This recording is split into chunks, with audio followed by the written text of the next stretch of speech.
Thank you, Petrus, for that really insightful talk. It's always very encouraging to see researchers keeping their fingers on the pulse of families' needs and incorporating that within their research. And the strides we're taking in understanding TAND are also really promising for increasing recognition in clinical practice and getting individuals the support they need. So that concludes all of our live talks today. So we're going to be heading into the Q&A. I'll just give a very quick introduction as to who I am, just for context. So my name is Rory O'Sullivan. I'm a first year PhD student working with Caroline and Stacey in the next phase of the Cerebral Sleep project. So similarly to eSNORE, we're going to be looking at sleep in children with rare genetic syndromes associated with intellectual disability. So we're heading into the live Q&A. I've got a few updates, a bit of information, a bit of an introduction as to what this is. So we're going to be answering any questions that were submitted on the website for today, and also going to be keeping an eye on the Q&A function at the bottom of everyone's screens. So feel free, if you have any questions right now, to just throw them in there and we'll get to them. We are recording this, so just please refrain from putting any personal information in there. We'll also not read anyone's names out, and we can't answer sort of personal clinical questions without sort of a wider clinical context. And if you have a question for a particular speaker, just put their name at the beginning of your question. Unfortunately, Dr. Catherine Hill can't be here right now, so if you have a question for her, we can pass that on perhaps after the event. So still feel free to ask and we'll get an answer for you. Just before we begin, there are a couple of polls we're going to put forward. So if you could just answer those before we begin, that would be really helpful. You should be able to see them on your screens right now. Okay, brilliant. And also, just for the speakers, if there's a question not directed at anyone in particular, I'll just do my best to field it to the relevant person. Yeah.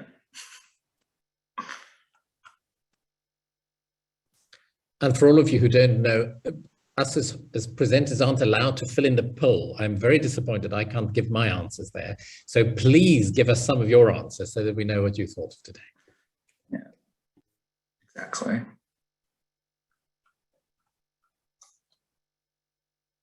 Okay, it looks like we've got about everyone we're going to get. Okay, so I'll send off the first question.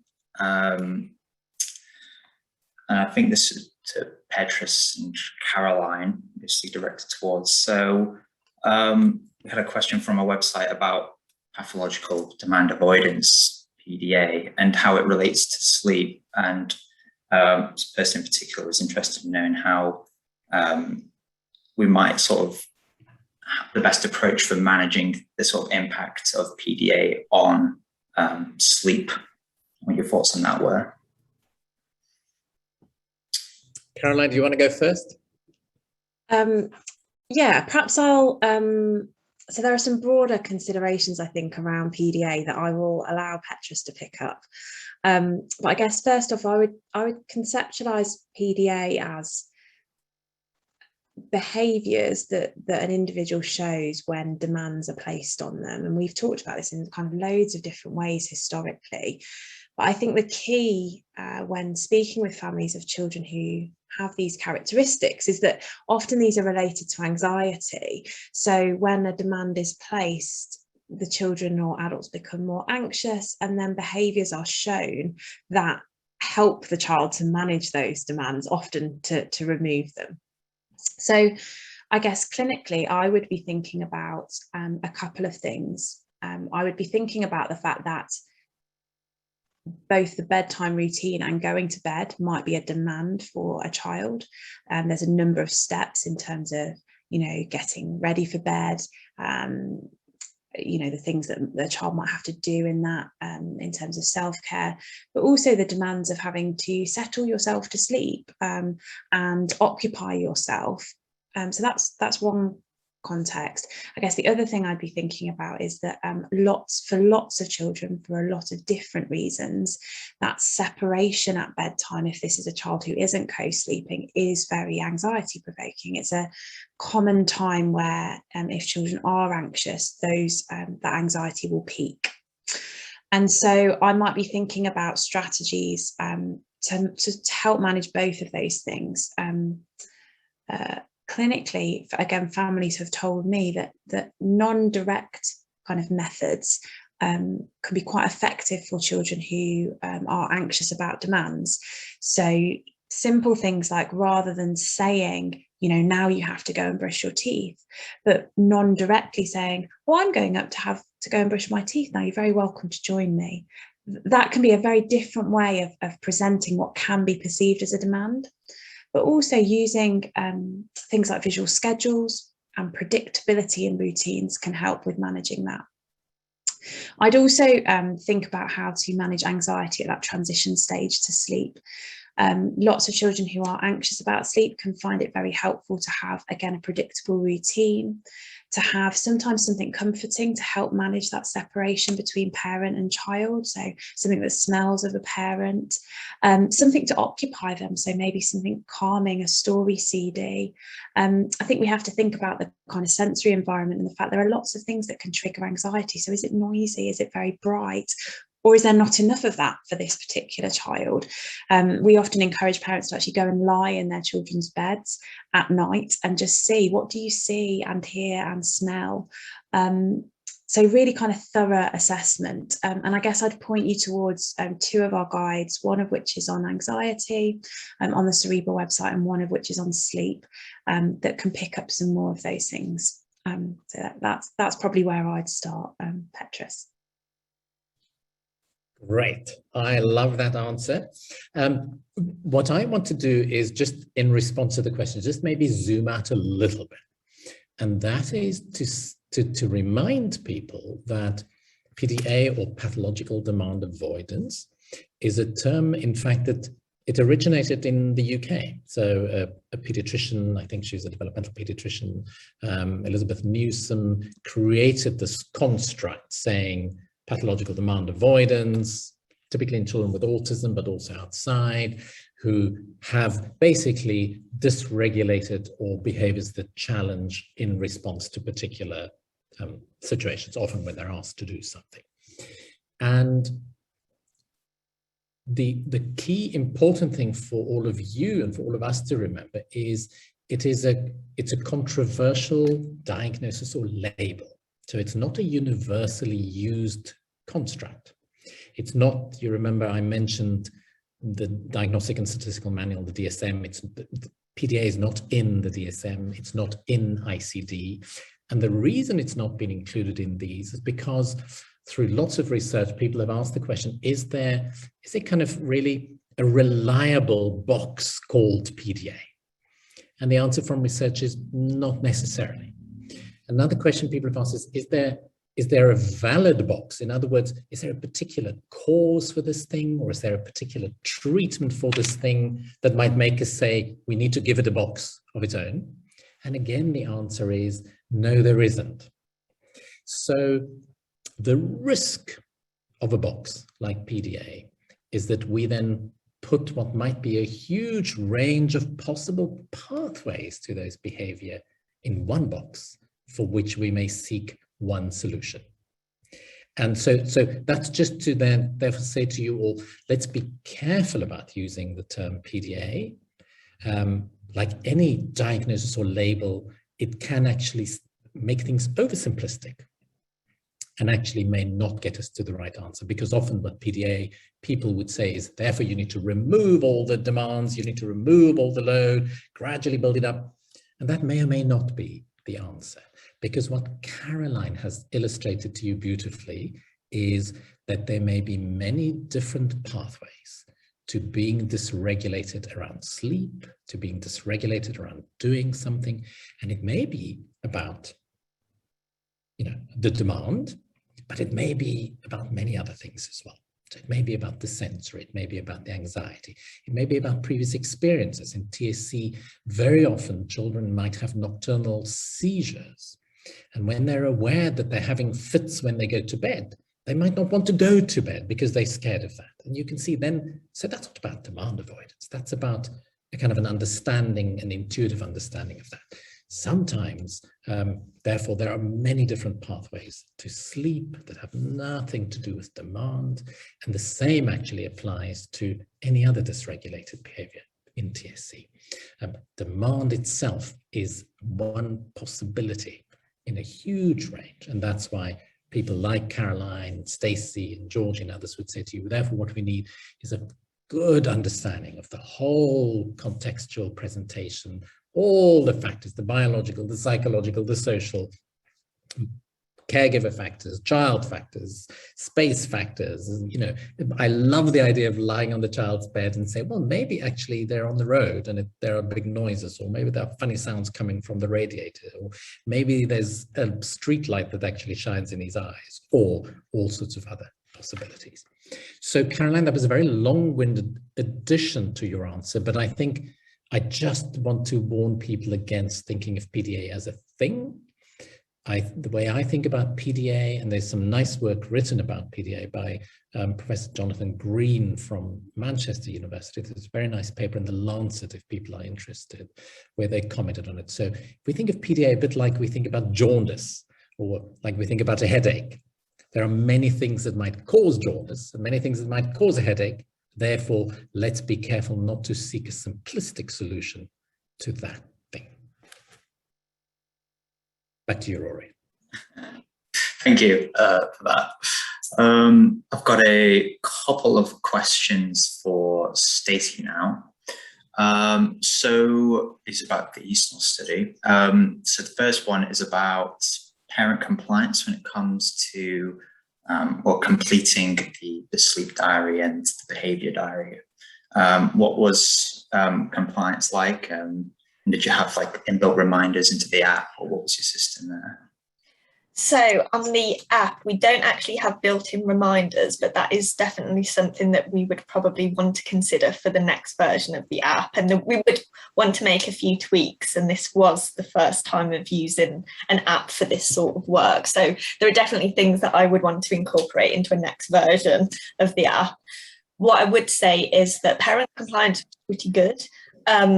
And what we actually had in the website linked to the app was a way of monitoring that the app had been downloaded and then the percentage within each tab that had been completed. So we didn't want to be too big brother about it and monitor it too much and sort of pester parents consistently, but we could see whether it had been downloaded and whether they'd started on the evening information and maybe hadn't finished it.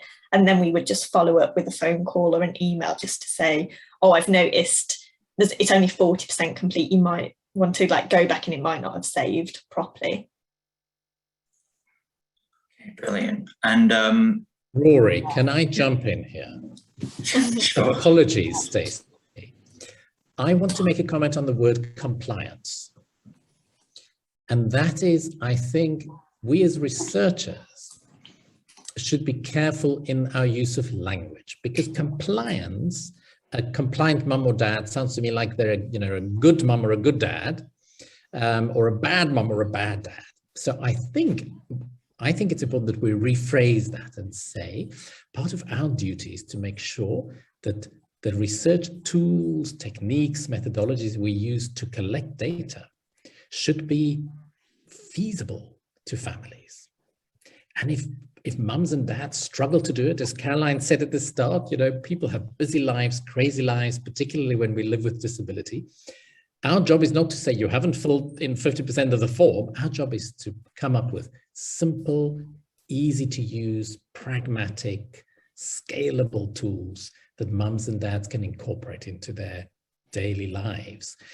We often expect incredible things of families in participation to research.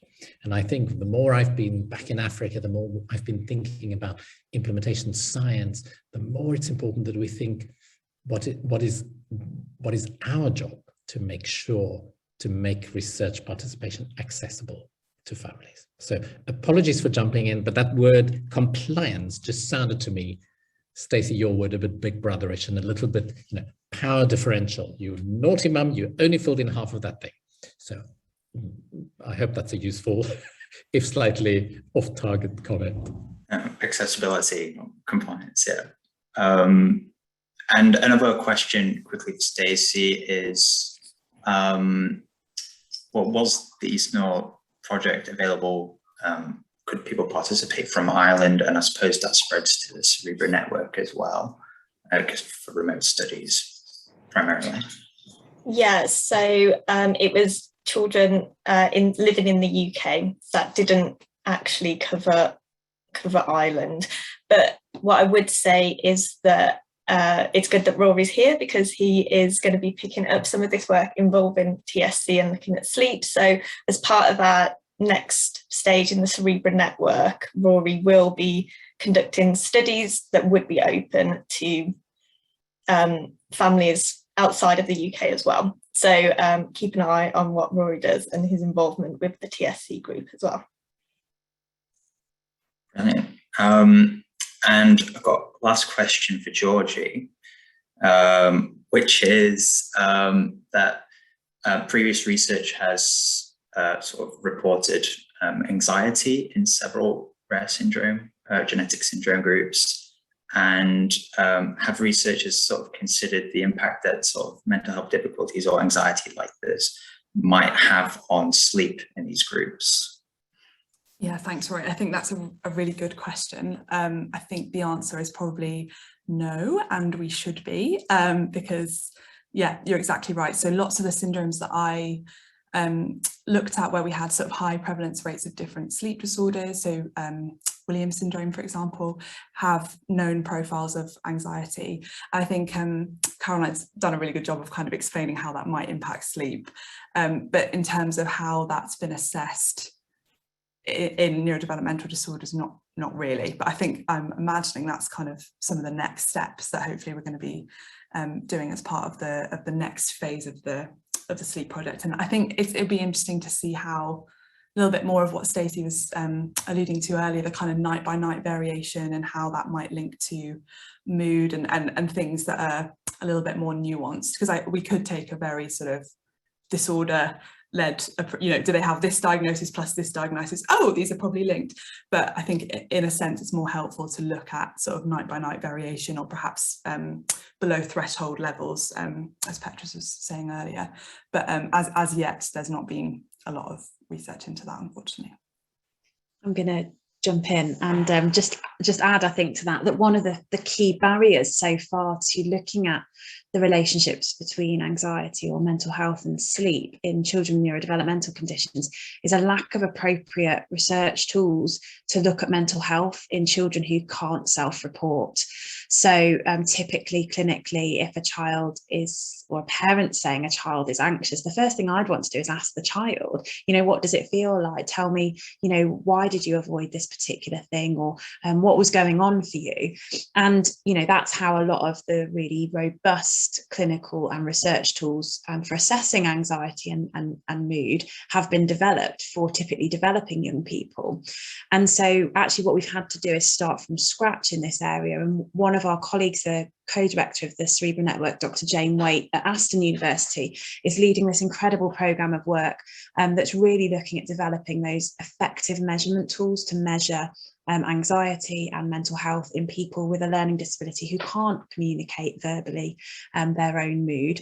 And what we're now able to do across the network as we start to get these reliable, robust tools is pair them with successful measurements of sleep that Stacey's been developing in her programme, combining that with work Georgie's doing, looking at cognitive skills in children, even remotely, and begin to put that all together so that we can really comprehensively look at how these things interact, because undeniably we're going to find that they interact, but understanding the precise direction and the ways in which they interact will help us develop more precise interventions.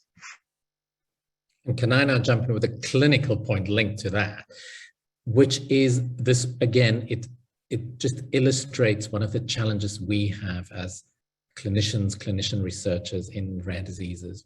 So often we hear mums and dads say, oh, well, the doctor said that's just part of being TSC. You know, being anxious is just part of TSC. It's just part of Smith-Magenis. It's just part of Cornelia de Lange, whatever it may be. And what we're saying is, you can have TSC and anxiety, and you can have an anxiety disorder. An anxiety disorder can be diagnosable and treatable with appropriate evidence-informed treatment. So don't just put it all in one box. And so I think in a way that's been a huge driver for us, just to tease out and foreground some of these neuropsychiatric problems, exactly as Caroline and the team is doing in terms of developing new tools to identify them as well. And the second piece, which I think is very interesting, both from a clinical point of view, but also from just a research point of view, is very often the other assumption people make, and we hear people say often, is, well, it's understandable that he would be anxious. It's understandable that they would be anxious if they live with this condition and they don't know what's going to happen. Maybe that's true, but there may be many different explanations, biological, psychological, social explanations for that anxiety. And in TSC, to give one example, there's been some animal behavior work. And what some of the people who've done animal behavior work in TSC has shown is that TSC mice are more anxious than non-TSC mice. And so clearly that at least gives us a hint. Now, humans are not quite the same as mice in how we show our anxiety, but at least one thing it tells us is it's not just all about living with a difficult thing and being anxious in the world. Maybe there are also, for some of these manifestations that we see, maybe there are some biological drivers that are part of the genetic syndrome, in the same way that we may think there may be some biological drivers to some of the sleep difficulties in TSC. So there may be for anxiety and for the other things. And what we're hoping is that by separating these different clusters, for instance, we might say maybe there are different mechanisms, driving mechanisms, also biological mechanisms that might drive different components of in TSC and similarly in other syndromes. So that's my addition to your comment, Caroline. Thank you, everyone. So that concludes it for our questions, but we have like 3 poll questions left before I hand you back to Stacey, and then she'll say a few words. So I will just launch these, and if you could answer them, that would be really helpful. Thank you very much.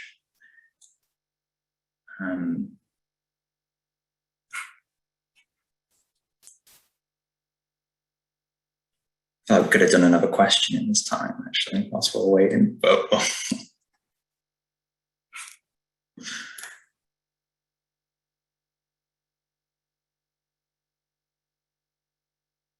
okay, 2 more.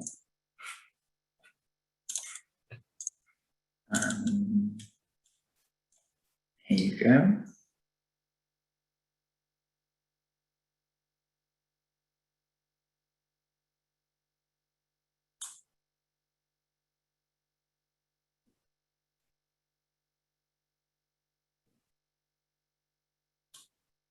Okay, and then our last one.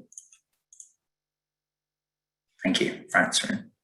This data is very helpful.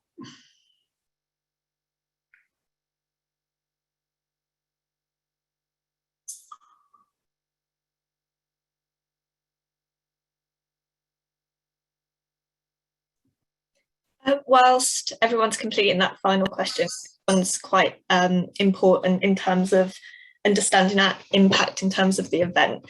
I thought it might be helpful to conclude the event now whilst that poll's still up, and to just thank all of our invited guest speakers for taking time out of their busy schedules to present research here today. So Dr. Georgie Agar, Dr. Caroline Richards, Dr. Kathy Hill this morning, and finally thank you so much to Professor Petrus de Vries for joining us from the University of Cape Town. And one massive thank you to Rory O'Sullivan, who hopefully you'll be seeing more of. There was a lot of work that went on behind the scenes, and he has been instrumental to the running of the schedule and the event here today. So thank you very much to Rory. And finally, thank you for taking time out of your schedules as well, out of your busy clinical practice to attend a research event on a Tuesday morning. We are really, really grateful. If you do have any questions, please do continue to put those into the Cerebra Network website or to direct them to me, and also check out the Cerebra Network website for the videos that will be uploaded. So thank you so much for attending, and this concludes our research event. Thank you very much. Thank you, everyone, and thank you to Stacey. Thanks, everyone. Have a good day. Bye.